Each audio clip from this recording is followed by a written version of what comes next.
À quel étage habite Orelsan et Gringe dans Bloqué? Aujourd'hui, spéculation.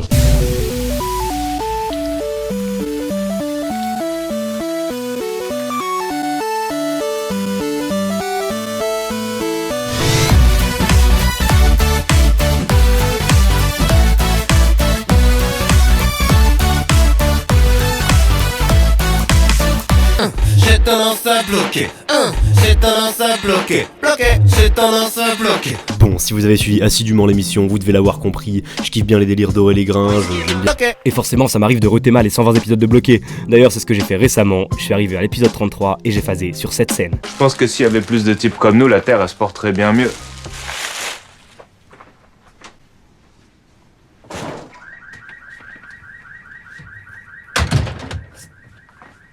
Ouais, tu commences à capter, à partir de cette scène, je vais aujourd'hui répondre à une question d'importance capitale, une question centrale dans notre société, une question que tout le monde se pose depuis des générations, une question sur laquelle se penchent les chercheurs du CNRS, du MIT, de la NASA depuis maintenant des années en vain, une question encore plus centrale que celle du prix de l'essence, des inégalités dans le monde, de notre planète qui va mourir de chaud d'ici les 100 prochaines années.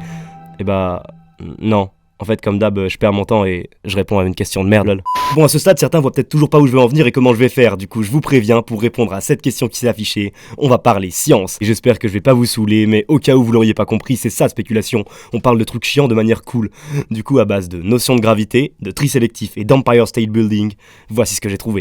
J'ai tendance à bloquer, j'ai tendance à bloquer, j'ai tendance à bloquer. Au fait, rien de surprenant à la scène qu'on vient de voir, hein, on était prévenus. Je descends même plus mes poubelles, je les lance par les fenêtres. Enfin bon, tout ça pour dire qu'il est temps d'analyser plus en profondeur cet extrait montre en main pour découvrir un élément capital pour nous, le temps de la chute de la poubelle. Go! Et top, la poubelle que jette Aurel par la fenêtre met donc vraisemblablement 3,647 secondes avant de venir s'écraser sur la voiture de la voisine bonne. Et évidemment, si cette chute est possible, c'est parce que notre monde, il est bien foutu. Quand on lâche quelque chose dans le vide, cette chose finit toujours par retomber au sol. Merci qui? Merci la pomme, merci Isaac Newton, merci la gravité. Bon, je vous le dis dès maintenant, dans la modélisation que je vais faire du problème, je vais considérer que seule la force de pesanteur agit sur la poubelle. Je ne vais prendre en compte aucune force de frottement. Quoi, mais comment ça? Ouais, en vrai, je sais, c'est absurde de négliger les frottements, mais bon, ça complique tellement la tâche, et puis bon, c'est pas comme si on jetait une plume par la fenêtre, hein. Leur sac poubelle, à mon avis, il est plutôt massif et peu volumineux, donc au final, les frottements massifs, qu'est-ce qui dit qu'il n'y a pas que des mouchoirs dedans, par exemple? Bah quand même, rien que sa chute, elle réussit à déclencher l'alarme d'une voiture si t'écoutes bien. Et en plus, je suis prêt à parier que leur sac, il est constitué en grande partie de bouteilles de bière vides. Ouais, faut pas oublier ça. Gringe, pourquoi il y a des légumes dans le bac à bière? Ou encore ça. D'ailleurs, petit aparté sur ce point, sur Aurel et Gringe dans Bloqué, qui font pas le tri sélectif. Moi je fais pas le tri, ça sert à rien, les éboueurs ils rejettent tout dans la même poubelle à la fin. Ouais, ça pour le coup, c'est mal. Donc je vous le rappelle, poubelle jaune égale emballage métallique et emballage de carton, poubelle bleue égale journaux, papier et revues, et poubelle verte égale bouteilles et bocaux en verre. Et si tu veux faire un petit compost, fais-toi plaisir. Bref, maintenant fini la rigolade, on appelle le poteau Isaac Newton et on se met à faire de la mécanique. De la vraie mécanique. Le problème ici, c'est donc un sac qui tombe d'une fenêtre jusqu'au sol, au voisinage de la Terre, donc dans le champ de pesanteur G. Le sac, il est lancé au point d'origine situé à la fenêtre, sans vitesse initiale. L'axe de chute, il est dirigé vers le bas, et ainsi le point d'arrivée du sac, il correspond à la hauteur H de la fenêtre. C'est clair, maintenant, on speed un peu pour le calcul. Le sac, il est soumis uniquement à son poids P égale mg, les forces de frottement F sont négligées comme je l'ai dit, et ainsi la deuxième loi de Newton nous dit que la somme des forces extérieures au sac est égale à sa masse fois son accélération, soit m fois A égale m fois g, soit A égale g après simplification. Et à partir de cette équation, on peut résoudre tout le problème et trouver H. Ah, sans frottement, c'est cool, hein. Comment faire? Et ben en fait, l'accélération, c'est la variation de la vitesse du sac poubelle sur le laps de temps de la chute. Je passe les détails, mais en maths, ça se traduit comme ça. Voici donc la vitesse de chute du sac. Puis de la même manière, la vitesse, c'est la variation de la position du sac poubelle sur le laps de temps de la chute. On traduit ça mathématiquement encore et on obtient la relation suivante. Eh oh, Jamy! Ça y est, on réarrange tout ça, et je vous l'annonce, les calculs, c'est fini. Je peux calculer, je teste les maths. On se place à t égale 0 quand le sac vient d'être lâché par Aurel en haut, et on a ce qu'on veut, à savoir le h qu'on recherche en fonction de choses qu'on connaît, à savoir g qui vaut 9,81 mètres par seconde moins 2, et t qui vaut 3,647 secondes. Je rentre tout ça dans la calculette, et je vous annonce que le sac est lâché de 65,17 mètres. Ils habitent donc à 65,17 mètres du sol. Et juste, ça correspond à quel étage dans un appartement à une telle hauteur? Et bah, pour vous le dire, je vais m'appuyer sur du concret. L'Empire State Building, situé à New York. Ouais, sachez-le, cette tour mesure 381 mètres de hauteur et est composée de 102 étages.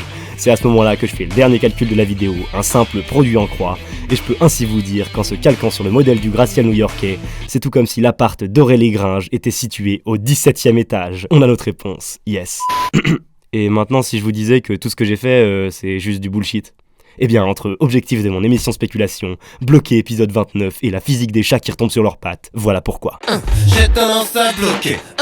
J'ai tendance à bloquer. Bloquer, j'ai tendance à bloquer. Et ouais, pour savoir à quel étage habite Aurélien Gringe, pas besoin de se prendre la tête, il suffit de regarder l'épisode 29 de Bloqué. Dans cet épisode, ils retrouvent le chat de leur voisine bonne mort en bas de leur fenêtre, et on y entend ça. On est au 6ème étage. Ouais, ils habitent au 6ème étage, et c'est ça la vraie réponse. Normal qu'ils aient pas calculé le temps de chute de la poubelle pour faire plus réaliste. C'est de la fiction, donc on s'en bat les que le sac mette trop de temps à tomber, sérieux. Oui, parce que je me répéterai jamais assez, mais c'est ça Spéculation. C'est utiliser un moyen pour vous parler de sujets difficiles à amener autrement, sans que ce soit ennuyant. Et aujourd'hui, l'objectif est rempli, on a parlé tri sélectif, on a parlé découverte scientifique, on a parlé physique newtonienne, et on a vu comment poser un problème et le résoudre.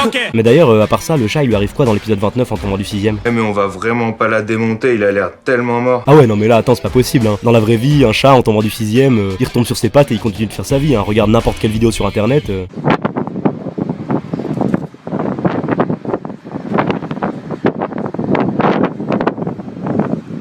Mais il était pas censé retomber sur ses pattes, cet enculé. Ouais, c'est bien connu, hein. Un chat il retombe systématiquement sur ses quatre pattes. Pourquoi? Bah en fait, systématiquement, pendant sa chute, son corps il va faire un mouvement de torsion qui le remet à l'endroit pendant sa chute pour protéger sa tête. Puis ensuite, à l'atterrissage, ses pattes se tendent pour pouvoir bien se réceptionner. Et le tout en quelques millisecondes, hein. Et d'ailleurs, tout ça, les autres animaux à quatre pattes, genre chiens et tout, ils peuvent pas le faire parce que ça, c'est uniquement grâce au mouvement de sa queue qui se raidit et tourne comme une ellipse pour faire contrepoids.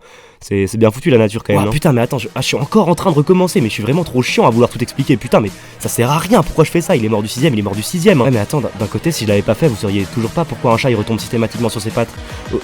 Ok, je me fais du mal, j'arrête. Gotabor out.